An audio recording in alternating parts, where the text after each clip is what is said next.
According to a recent survey conducted by TopCashback.com, more than 3/4 of Americans have at least one streaming subscription, and the survey polled cross-section of 3,187 adults aged 18 and over.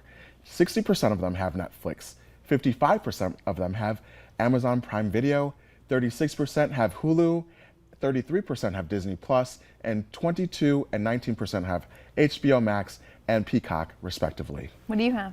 I have Disney Plus, Hulu, and Netflix. I would say I have all of them except we actually kind of just canceled Disney Plus. Like, it's good.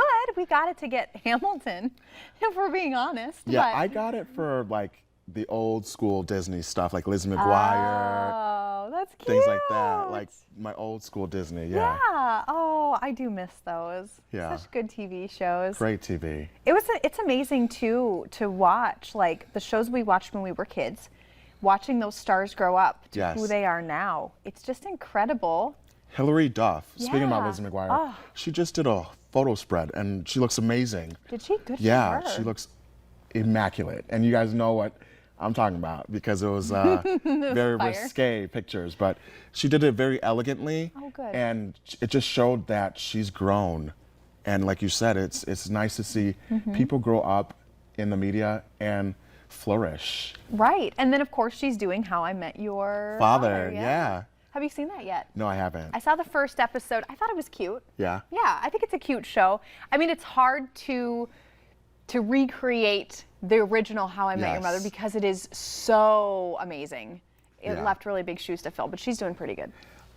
Wasn't Bob Saget the narrator on How I Met Your Mother? Yes. Isn't that Yes. Oh. right? Rest in Touching. peace. I know. Oh. I've been watching this really cool documentary on, I want to say Hulu. Yes, it's on Hulu. And it's called The Orange Years. And it gives you a spread of Nickelodeon from Inception Wow. to like to like SpongeBob. And it literally had like the interviews of Pete and Pete. Yeah, Lori Beth Dimberg from All That. It was just an amazing thing. So if you guys have any of these streaming services, go to Hulu and watch The Orange Years. I think it's Hulu, but correct me if I'm wrong. It's funny too because you bring up all that, and I've seen a bunch of TikToks that are, I don't know if you've seen this one where it's a guy that walks into an office. He's like, "Hey, we're gonna make a show. We need a theme song," and they come up with the All That theme song, and it like blows his mind. This is all that. It's so crazy that we remember that. Right? Oh my gosh, I love that so much. So there's obviously a lot of really good stuff. Netflix though has kind of been my jam. I've been leaning pretty hard on Amazon Prime. We are rewatching as a family the Warehouse 13 series. Have you seen that? I've never heard of it. There was like a whole group of series from Sci-Fi. There was Warehouse 13. There was Eureka. Very, very good. And they're all, and I'm not even a sci-fi person, but they're all just on the edge of sci-fi where it's things that could absolutely be real. Where you're like, okay, cool. So it's like a modern day Twilight Zone. Kind of. Like Warehouse 13, the theory behind it is there are artifacts, and artifacts are created by a very dramatic moment in your life. Oh, So wow. say something happens, like say that you get married and that day's amazing for you, Yeah. and you're holding your wedding ring, and all of a sudden it puts power into that wedding ring because all of your emotion goes in there. Right. And then the wedding ring, for whatever reason, every time it touches someone, makes them fall in love. So it's kind of a cool show because they go hunt these artifacts, and the unfortunate thing is every single one of them, while they have an amazing power, also has a downside.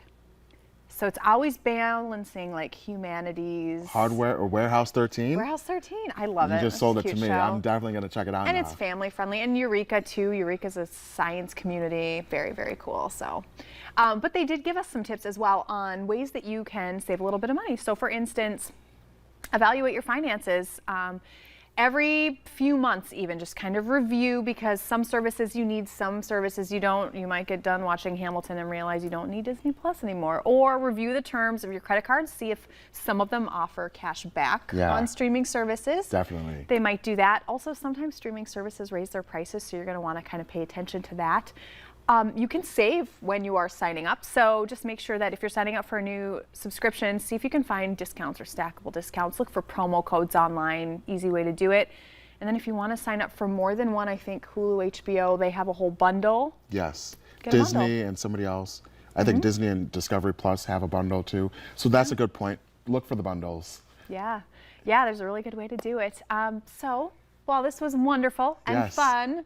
We're going to go to a break now, but when we come back, we are going to have your daily dose of motivation. I'm sure it will be enlightening. Don't miss it.